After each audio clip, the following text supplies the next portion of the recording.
Hello, my lovely dear students and advanced English teachers and you. How are you? I hope you are fine. And you are most warm welcome in my YouTube channel, Advanced English by Sunil sir. And this is the video of reordering.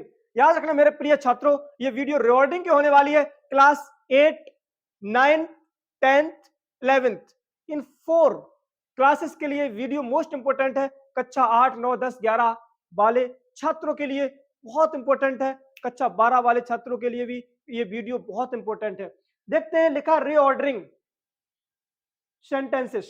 ठीक है, sentences जो होते हैं उनकी हम reordering कैसे करेंगे, यानी कि जो सेंटेंस गलत होंगे उनको हम पुनः सही क्रम में कैसे लगाएंगे। ठीक है, रीऑर्डरिंग सेंटेंसेस या कह सकते हैं रीऑर्डरिंग ऑफ सेंटेंसेस, बात एक ही है। ठीक है, रीऑर्डरिंग देखो, यथो नामा तथो गुणा, हर चीज उसी में फिट होती है, नियत होती है, पहले से ही ब्रह्मा जी ने बना रखी है। री मीन्स होता है पुनः, ऑर्डरिंग मीन्स होता है क्रम, रीऑर्डरिंग पुनः क्रम, यानी कि जब हम किसी सेंटेंस को पुनः क्रम में लगाएंगे, दोबारा क्रम में लगाएंगे, तो वही होती है हमारी रीऑर्डरिंग। क्योंकि ये जो सेंटेंसेस है ये भी सभी गलत लिखे हुए हैं, अब ये क्रम में नहीं है। क्योंकि सेंटेंस की डेफिनेशन क्या कहती है? Sentence is a group of words which make a complete sense, is called sentence. Sentence is a group of words, sentence जो होता है वो ग्रुप ऑफ वर्ड्स होता है, शब्दों का समूह होता है, विच मेक्स, जो बनाता है, which makes a complete sense, जो पूरा अर्थ प्रकट करता है, इज कॉल्ड सेंटेंस। वही होता है हमारा सेंटेंस, वही होता है हमारा वाक्य। तो सेंटेंस की डेफिनेशन कहती है कि sentence is a group of words which makes a complete sense, is called sentence, यानी कि जो हमें कंप्लीट सेंस देता है, पूरा अर्थ देता है, वही तो सेंटेंस होता है। तो अभी ये सभी गलत लिखे हैं, ये सभी उल्टे पुल्टे क्रम में है, हमें सही लगाना है। सही कैसे लगाएंगे? क्रम ये कहता है सबसे पहले सब्जेक्ट आएगा, उसके बाद मेन वर्ब या हेल्पिंग वर्ब आएगी, उसके बाद ऑब्जेक्ट आएगा, फिर अदर वर्ड्स आएगा। ठीक है, इस क्रम में मुझे लगाना है। अब जैसे लिखा है first sentence, a man wise is father my, a man wise is father my, बताओ भाई इसका कोई अर्थ है? अरे ना ना ना, इसका कोई अर्थ नहीं है। हम अर्थ कैसे करेंगे? सबसे पहले सब्जेक्ट देखो, तो सबसे पहले माई फिर फादर, सब्जेक्ट हो जाएगा माई फादर। ठीक है, सब्जेक्ट के बाद में क्या आती है? मेन वर्ब या हेल्पिंग वर्ब। तो इसमें मेन वर्ब है? अभी नहीं है। क्या चाहिए? हेल्पिंग वर्ब है, बिल्कुल, क्या है? इज। ठीक है, तो माई फादर इज। अब लिखा है आ मेन वाइज, मतलब कि आ मेन वाइज नहीं, अ वाइज मैन। सबसे पहले आ, उसके बाद में वाइज, उसके बाद में मैन। क्योंकि मेन की विशेषता है कि वो कैसे हैं? वाइज है। क्योंकि जो नाउन की विशेषता बताता है वो क्या कहलाता है? वो एडजेक्टिव कहलाता है। Adjective is that word which qualifies a noun and pronoun, is called adjective. जो किसी नाउन प्रोनाउन की विशेषता को बताता है वही तो एडजेक्टिव होता है। तो मेन की विशेषता है कि वो वाइज है, उससे पहले ए आएगा। याद रखना, जब भी किसी नाउन के पहले एडजेक्टिव हो तो उसमें आर्टिकल जरूर आएगा। ठीक है, और जब एडजेक्टिव केवल हो, नाउन ना हो, तो आर्टिकल नहीं आएगा, फिर केवल एडजेक्टिव ही आएगा। ऐसे कह सकते हैं माई फादर इज वाइज। ठीक है, चलेगा। लेकिन यदि ये कह दिया my father is wise man, गलत, अ वाइज मैन, क्योंकि फिर एडजेक्टिव, फिर आर्टिकल भी आएगा। कब? जब नाउन के साथ में एडजेक्टिव आ जाए तब।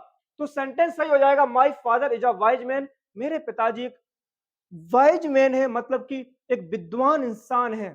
ठीक है, ये सेंटेंस हमारा डियर स्टूडेंट्स करेक्ट हो गया।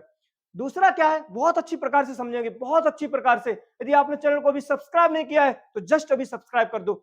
इस चैनल पर बस मैं केवल वही पढ़ाता हूं जो आपके लिए बहुत इंपॉर्टेंट है, जो आपको समझ में आ सके। मैं पूरी कोशिश करता हूं कि आपको चीजें समझ में आए, क्योंकि चैनल का नाम है एडवांस इंग्लिश। तो हम एडवांस ही पढ़ाते हैं, अग्रिम पढ़ाते हैं, भविष्य की पहले सोच लेते हैं कि आगे गत वर्षों में क्या होने वाला है, उसी के तहत तैयारी कराते हैं। नेक्स्ट लिखा है मी इंग्लिश टीच सर सुनील, मी इंग्लिश टीच सर सुनील। अरे भाई, इसका कोई अर्थ नहीं है। मी, मुझे इंग्लिश अंग्रेजी टीच पढ़ाते हैं सर सुनील, सर सुनील। अरे सुनील सर कहो ना, सर सुनील क्या मतलब?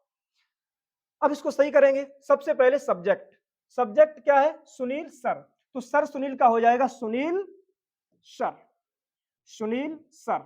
अब मेन वर्ब, हाँ बिल्कुल है, क्या है? टीच, तो सुनील सर टीच, पढ़ाते हैं, सुनील सर टीच क्या? इंग्लिश। किसको? मुझको। तो मुझको इंग्लिश पढ़ाते हैं, तो क्या आएगा? सबसे पहले me, Sunil sir teach me, Sunil sir मुझे पढ़ाते हैं क्या? इंग्लिश। तो यहां पे लिख दिया इंग्लिश, सब्जेक्ट का नाम। अब सेंटेंस बन गया सुनील सर टीच मी इंग्लिश, सुनील सर मुझको अंग्रेजी पढ़ाते हैं, बिल्कुल करेक्ट है। नेक्स्ट है इज हेल्थ वेल्थ, क्या मतलब भाई, हम अभी तक शुरू से सुनते आए हेल्थ इज वेल्थ, तो बस वही मुझे करना है। सबसे पहले हेल्थ, फिर helping verb is, health is wealth, health is wealth मतलब कि स्वास्थ्य ही धन है ना। यदि आपका स्वास्थ्य ठीक है तो मतलब वही धन है, क्योंकि गोस्वामी तुलसीदास जी कहते हैं क्या पता, पहला सुख निरोगी काया। यदि आपके शरीर में कोई बीमारी है, तकलीफ है, परेशानी है, मुसीबत है, तो इसका मतलब आप सुखी नहीं हो। तो पहला सुख निरोगी काया, यदि आपका शरीर ठीक है तो इसका मतलब आप सुखी हो। ठीक है, हाँ क्या फायदा आप टाटा बिरला भले ही बन जाओ, मुकेश अंबानी बन जाओ, लेकिन आपको शुगर हो गई, शुगर के पेशेंट बन गए, ठीक है, चीजों को देखते रहोगे, रुपए को चाटोगे नहीं। तो कहने का मतलब है पहला सुख निरोगी काया, यानी कि हेल्थ इज वेल्थ, स्वास्थ्य ही धन है। नेक्स्ट एग्जांपल नंबर 4 है work hard success is to key. अरे भाई क्या मतलब है इसका, कोई मतलब नहीं, दिस सेंटेंस इज मीनिंगलेस, ये सेंटेंस मीनिंगलेस है, हम इसको सेंटेंस भी नहीं कह सकते क्योंकि ये ग्रुप ऑफ वर्ड्स तो है लेकिन इसका कोई क्लियर सेंस नहीं है, मीनिंग नहीं है, ये सेंटेंस नहीं है।